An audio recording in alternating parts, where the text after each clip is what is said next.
દરિયાનું ક્ષારયુક્ત પાણી ખાડીમાં પ્રવેશતું રોકવા રાજ્ય સરકાર દ્વારા મહત્વનો નિર્ણય લેવામાં આવ્યો છે, જેમાં હાસોટ પંથકમાં કીમ અને વંદ ખાડી પર 2 વિયર બેરેજના નિર્માણને મંજૂરી આપવામાં આવી છે. દરિયાનું ક્ષારયુક્ત પાણી ખાડી વિસ્તારમાં પ્રવેશતું અટકાવવા રાજ્ય સરકારે મહત્વનો નિર્ણય લીધો છે. હાસોટ પંથકમાં કીમ ખાડી અને વંદ ખાડી પર 2 વિયર બેરેજના નિર્માણને રાજ્ય સરકાર દ્વારા મંજૂરી આપવામાં આવી છે.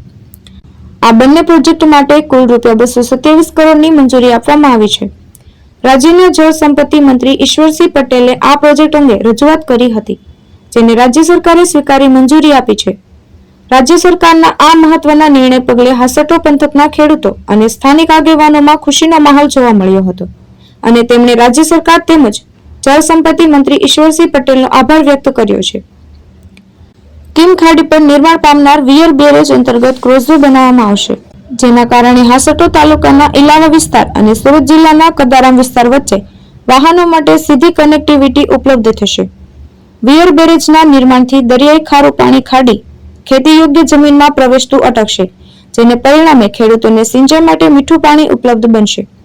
સાથે સાથે 2 જિલ્લાઓ વચ્ચે વાહન વ્યવહાર વધુ સુગમ બનતા સ્થાનિક લોકોને પણ મોટો લાભ મળશે.